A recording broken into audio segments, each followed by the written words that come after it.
Приветствую вас на канале Техревизор. На этот раз влез я в очень сложный сегмент рынка. Самые бюджетные мышки для игр, цена которых не превышает 2000 рублей.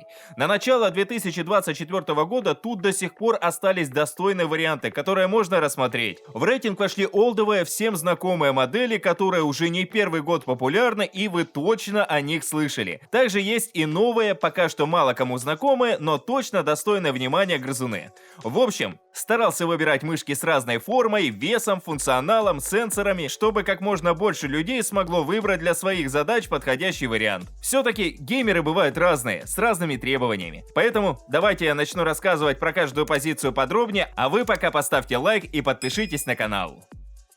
Пятое место занимает Acer OMW190. Самая бюджетная мышь в этом рейтинге. Вряд ли вы о ней слышали. Она вышла еще в середине 2023 года, но так и не начала пользоваться особым спросом. Не скажу, что это из-за каких-то существенных косяков. Скорее, люди просто не привыкли покупать игровую периферию под брендом Acer. Но это зря. Мышь ведь реально неплохая. Ее форма подойдет большинству пользователей. Под среднюю ладонь любым типом хвата, будь то когтевой, ладонный или пальцевый. Ладонь ложится именно так, как нужно. Даже привыкать ни к чему не придется. Но если говорить о какой-нибудь подростковой руке поменьше или здоровой мужской, то тут уже придется немного подстраиваться, чтобы было удобнее нажимать на боковые клавиши. Но это буквально пару дней и никаких проблем. Весит она 98 грамм. Не скажу, что это мало, скорее показатель выше среднего. Очень легкой я бы назвал мышь весом до 60 грамм, а тяжелой 120+.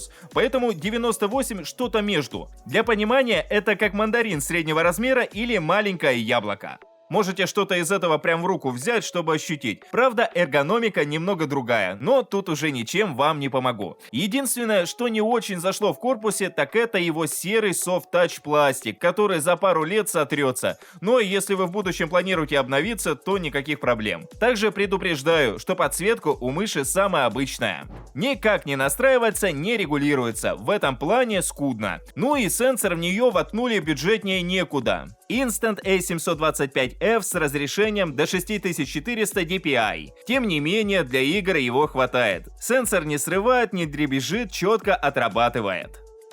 Четвертое место занимает MSI Clutch GM11.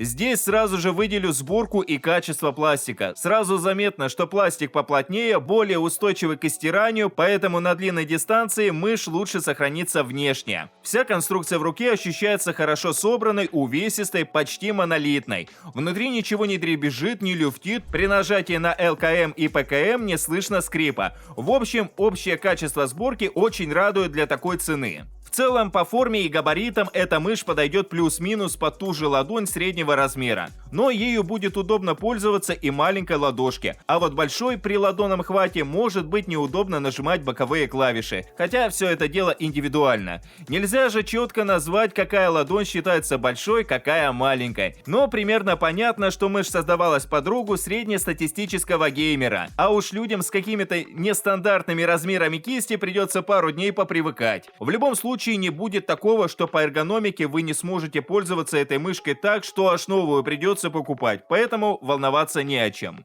В плане техники все на том же бюджетном уровне. В качестве сенсора тут стоит Pixar 3325 с разрешением до 5000 dpi, который по параметрам практически тот же Instant A725F. Не срывает, не дергается, реагирует быстро, без задержек. Но при этом у мышки MSI есть еще свой софт, через который можно настраивать сенсу, макросы, назначать кнопки и даже подсветку более-менее интересно выставлять. В этом плане мышь более гибкая, чем прошлая Acer.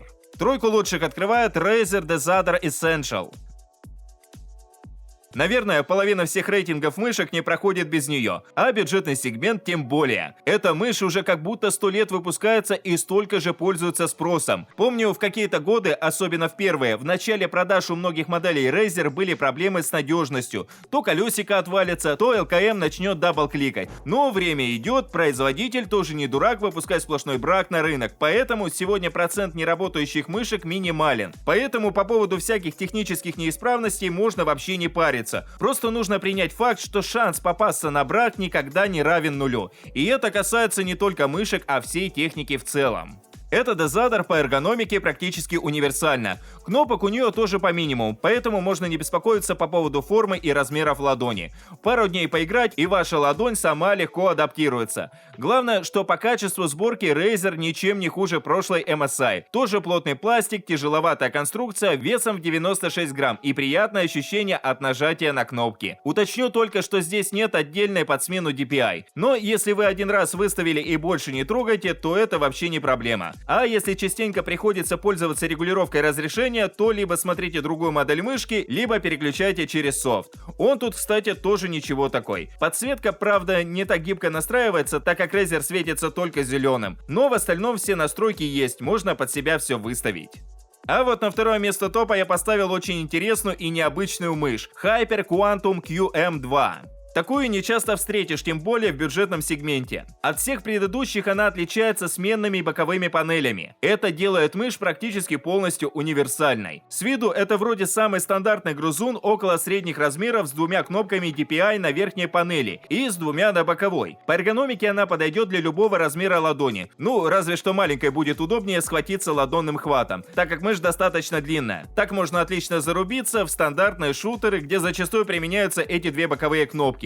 Но стоит сделать небольшую рокировку боковых панелей, как мышь превращается чуть ли не в клавиатуру. Левая боковая панель с двумя кнопками легко меняется на панель сразу с 9 клавишами. Все крепится на магнитах. Может и не клавиатура, но без нампада тоже можно обойтись. И в каких-нибудь RPG играх, где нужно забиндить как можно больше опций, эта мышь реально круто справится с задачей. Но еще важно, чтобы она подошла по размеру, чтобы было удобно нажимать на все 9 кнопок. И если вы редкий обладатель здоровенной ладони, то тут в игру вступает вторая сменная боковая панель, правая. Она придает мышке массивность и создает подложку под мизинец. Конечно, при такой конструкции мышь весит все 130 грамм и 123 в зависимости от присоединенных панелей, но разобрав корпус, я заметил дополнительный грузик весом в 16 грамм. Поэтому, если такие цифры вас никак не устраивают, можно даже вес отрегулировать. Вот такой универсальный девайс. Хоть и его реально заценит немного людей, так как далеко не каждому нужен такой трансформер. В том числе по этой причине я решил отдать первое место бессмертной классике Logitech G102 LightSync. Уже какой год она мелькает в сетапах начальных уровней, и это несмотря на то, что бэкграунд у нее тоже не самый радужный, схожий в Razer Dezadar Essential. Поначалу многие жаловались на проблемы с дабл-кликом, у кого-то также переставало работать колесико, но по итогу сейчас, судя по отзывам и обзорам от многих владельцев, я вижу стабильную картинку, в которой подобный брак свелся к минимуму. Поэтому покупку этой мыши точно нельзя назвать лотереей, как это было несколько лет назад. Поставил Logitech G102 на первое место, в том числе благодаря ее популярности. Рынок шляпу покупать не будет, но я и сам четко понимаю, почему G102 до сих пор в спросе. У нее реально очень удобная, простая и универсальная форма. Ею свободно пользуются люди с вообще разными размерами ладони, любым типом хвата, и ничего этому не препятствует. Тут не с чем заморачиваться. Две боковые кнопки, одна для DPI сверху. Вот и все, ничего придумывать не надо. Да и сборка самой мыши ничем не выдает свою бюджетность. Приятный звук кликов, неплохого качества пластик, в руке не ощущается расхлябанной, внутри ничего не телепается. При этом сенсор у нее стоит тоже из одних изначальных, самых простых, от Mercury. Хватает его разрешения до 8000 DPI, с ним никаких проблем во время игры. И на добивку целое ПО от Logitech, где есть возможность гибко настроить подсветку, назначить функции кнопкам и настроить макросы. Так что не просто так Logitech G102 завоевал рынок бюджетных мышек. На этом мой рейтинг подошел к концу. Стоимость всех моделей рейтинга можно посмотреть по ссылкам, оставленным в описании и закрепленном комментарии. Подписывайтесь на канал, ставьте большие пальцы вверх, а также не забывайте включить уведомления, чтобы первыми узнавать о новых рейтингах и обзорах техники. А с вами была команда канала Техревизор.